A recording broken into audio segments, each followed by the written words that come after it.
That little monster is out there somewhere. A group of people who saw Robert Baratheon for the desire. On the body. They've never killed before. It was only a matter of time. Makes chopping off their heads that much easier. Find the men who did. The traitor who plunged a dagger in Robb Stark's heart. The wildlings to march in your army. I swear to follow me. My lord. All the knights escorting us. No. I found peace in the light of the Seven. You have your father's instincts for politics, and you have the right family name. Good luck finding him.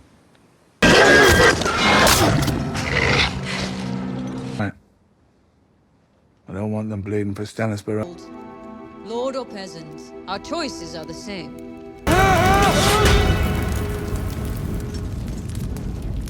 Selamat datang kembali di channel Lelah Nonton. Kali ini kita akan ngebahas serial Game of Thrones season kelima episode kedua. Di episode sebelumnya diceritakan Tyrion yang berhasil sampai di kota Pentos. Tyrion dan Lord Varys berencana untuk pergi ke kota Meereen menemui Daenerys. Sementara itu, Stannis yang berada di Castle Black berencana untuk menyerang King's Landing. Ia mengajak Jon Snow untuk bergabung, namun Jon menolak ajakannya. Dan akhirnya Mange pun tewas dieksekusi oleh Stannis dengan cara dibakar hidup-hidup. Sebelum kita lanjutkan ceritanya, jangan lupa untuk subscribe dan nyalakan tombol lonceng. Langsung saja tanpa basa-basi kita mulai alur ceritanya.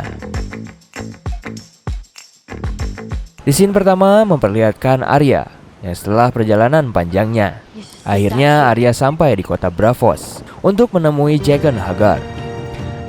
Arya begitu takjub dengan kota Braavos.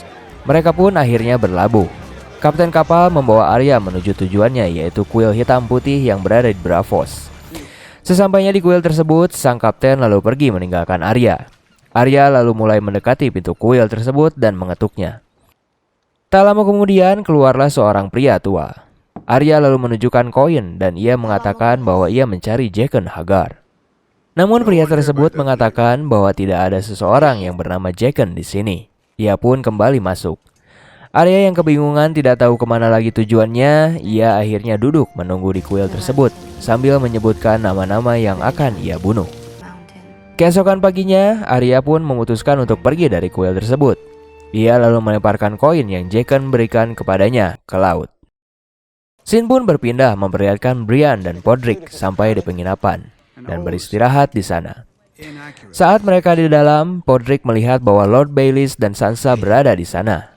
Brienne lalu menyuruh Podrick untuk menunggunya di luar dan menyiapkan kuda. Brienne pun lalu menghampiri Sansa. Ia mengatakan bahwa ia telah bersumpah kepada ibunya untuk membawanya ke tempat yang aman. Namun Lord Baelys mengatakan mengapa Sansa harus mengikutinya. Brienne selalu gagal dalam melindungi seseorang. Sansa pun mengatakan kepada Brienne bahwa ia menolak untuk ikut bersamanya. Brienne pun lalu menjalankan rencananya untuk memancing para pengawal Lord Baelys ke tengah hutan. Para pengawal Lord Baelys mengejar Brienne sampai ke tengah hutan, namun Brienne dan Podrick terpisah di persimpangan. Podrick sampai di ujung sungai, dan kuda yang ditungganginya lari darinya. Podrick lalu bertemu dengan salah seorang pengawal Lord Baelys. Namun tiba-tiba Brienne pun datang menolongnya, dan akhirnya Podrick pun selamat. Brienne mengatakan bahwa Lord Baelys berjalan menuju ke East Road. Brienne dan Podrick akhirnya berencana untuk mengikuti mereka.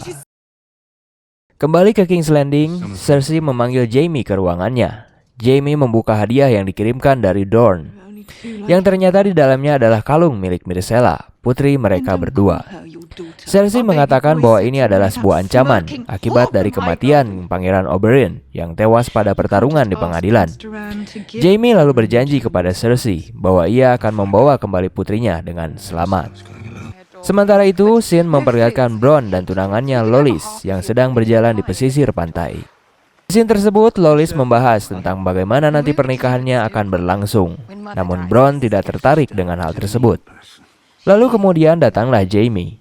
Jaime mengatakan kepada Bronn bahwa pernikahannya dengan Lolis akan dibatalkan, dan ia meminta Bronn untuk ikut dengannya menuju Dorne.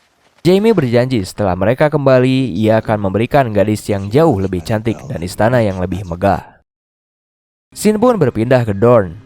Terlihat Ellaria Sand sedang mengamati Myrcella yang sedang berjalan di taman.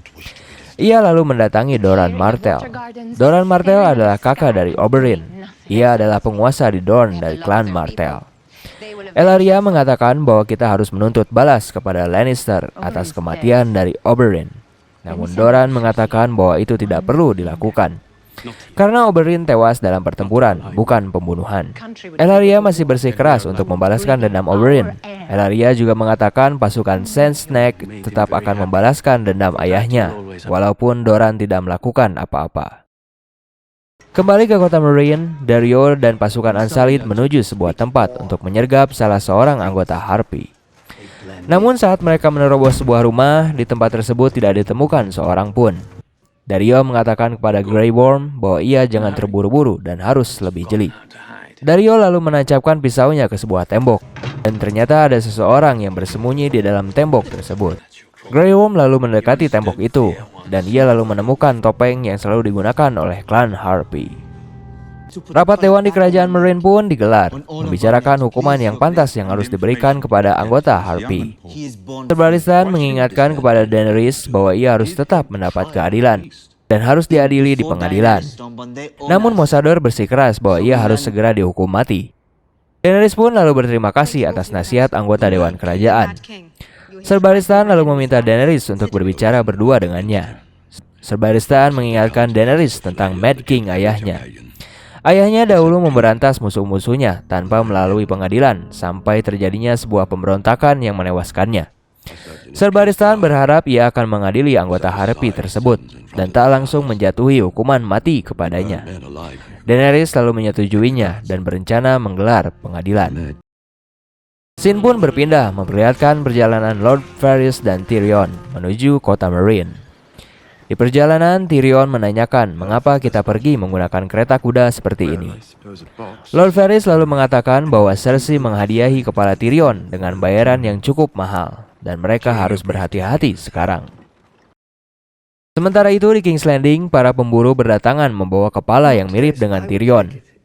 Namun para pemburu belum menemukan Tyrion yang asli. Cersei dan Qyburn lalu mendatangi rapat dewan kerajaan di King's Landing. Cersei mengatakan bahwa sekarang ia akan menjadi penasihat raja sebelum ia cukup dewasa dan memilih seorang Hand of the King untuknya. Ia juga mengatakan bahwa raja mengangkat Mace Tyrell untuk menjabat menjadi penasihat keuangannya, dan Qyburn akan menggantikan posisi dari Grand Maester. Cersei lalu menambahkan bahwa Kevan Lannister akan menjabat sebagai penasihat perang bagi raja. Namun Kevan menolak. Ia menginginkan raja yang langsung yang berbicara kepadanya, dan ia akan menunggu raja dan berada di Castle Rock. Kembali ke Castle Black, terlihat Shireen mengajari Gilly membaca di ruang perpustakaan. Gilly sangat berterima kasih kepada Shireen karena ia telah mau mengajarinya membaca. Gilly lalu menanyakan luka yang ada di wajah Shireen. Shireen mengatakan bahwa luka tersebut sudah ada sewaktu ia kecil. Tiba-tiba lalu datanglah Selyss ke ruangan tersebut. Ia mengatakan kepada anaknya untuk tidak lagi mendekati Gilly karena Gilly seorang wildling. Ia bisa saja memperalat Shireen untuk membunuh Stannis. Scene lalu berpindah memperlihatkan Jon yang sedang ditanyai oleh Stannis atas perlakuannya kepada Mange. Jon mengatakan bahwa para wildling tidak akan mengikuti Stannis walaupun rajanya dibakar hidup-hidup. Mereka akan mengikuti kaumnya sendiri. Ser Davos lalu mengatakan bahwa malam ini akan ada pemilihan Lord Commander yang baru dan Elysar akan memenangkannya. Kemungkinan Elysar akan menghukum Jon atas kelakuannya selama ini. Stannis lalu menawari Jon untuk berlutut di hadapannya dan Stannis akan mengangkatnya menjadi Jon Stark, penguasa dari Winterfell. Hal tersebut lalu Jon ceritakan kepada Sam atas tawaran Stannis. Namun Jon berkata bahwa ia akan menolaknya karena penguasa yang sesungguhnya haruslah memenuhi sumpahnya. Dan sumpahnya hanyalah menjadi seorang Night Watch. Pemilihan Lord Commander pun digelar di Castle Black. Selyn mengatakan pilihan terbaik hanyalah jatuh kepada Sir Elysar karena ia membantu kita dalam peperangan melawan wildling. Sam pun lalu memulai menyuarakan suaranya. Selyn hanyalah seorang pengecut yang bisa bersembunyi ketika peperangan terjadi. Ia mengatakan bahwa Jon Snow lah yang pantas menjadi commander karena ia yang memimpin ketika pertempuran dengan wildling terjadi. Elysar lalu mengatakan bahwa Jon Snow hanyalah sekutu daripada wildling dan tidak ada yang tahu apa yang mereka bicarakan ketika berada di tenda bersama Mange. Pemilihan pun akhirnya dilakukan. Para Night Watch memilih siapakah pemimpin yang layak. Akhirnya pemilihan pun diumumkan dan hasilnya seimbang antara Eliezer dan Jon. Dan lalu terakhir Maester Aemon memberikan pilihannya kepada Jon Snow. Jon Snow akhirnya terpilih menjadi Lord Commander yang baru yang akan memimpin para Night Watch di Castle Black. Kembali ke kisah Arya, terlihat Arya sedang berjalan di kota Braavos. Namun ia bertemu dengan gerombolan yang mengganggu dan juga ingin merebut pedangnya. Tiba-tiba muncullah pendeta tua yang Arya temui, dan para gerombolan tersebut lalu melarikan diri. Arya lalu mengikuti pendeta tua tersebut dan menanyakan siapakah dirinya dan mengapa para gerombolan pergi ketika melihatnya. Pendeta tua tersebut lalu membuka topengnya dan ternyata ia adalah Jaqen H'ghar. Akhirnya ia mengajak Arya masuk ke kuil tersebut. Scene lalu berpindah ke kota Meereen. Terlihat Mosador datang mendatangi penjara kerajaan untuk menemui klan Harpy yang berada di penjara. Dan Mosador lalu membunuhnya. Daenerys lalu menanyakan alasan kepada Mosador mengapa ia membunuh anggota itu. Mosador mengatakan bahwa ia melakukannya untuk Daenerys karena Daenerys datang untuk membebaskannya dahulu. Anggota klan Harpy adalah klan yang melawan Daenerys dan ia layak untuk mati. Daenerys lalu mengatakan kepada Mosador bahwa ia sedang menunggu pengadilan, namun Mosador malah membunuhnya. Daenerys lalu memerintahkan pasukannya untuk membawa Mosador. Mosador pun akan dihukum mati hari itu. Daenerys mengatakan bahwa Mosador telah membunuh klan Harpy yang akan ia adili untuk menunjukkan kepada kota Meereen keadilan. Mosador pun dibawa, ia akan dieksekusi oleh Daario. Para budak yang melihat kejadian tersebut berteriak kepada Daenerys untuk mengampuninya dan melepaskannya. Namun hukuman tetap saja dilakukan.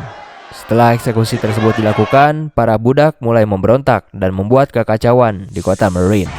Daenerys yang melihat hal tersebut lalu pergi dari tempat eksekusi. Namun ia tetap dilempari oleh batu oleh para mantan budak di kota Meereen. Para pasukan dan Ser Barristan akan berjaga malam itu untuk menjaga Daenerys. Daenerys mengatakan untuk meninggalkannya seorang diri. Ia lalu pergi keluar dan mendapati Drogon berada di atas atap kerajaan.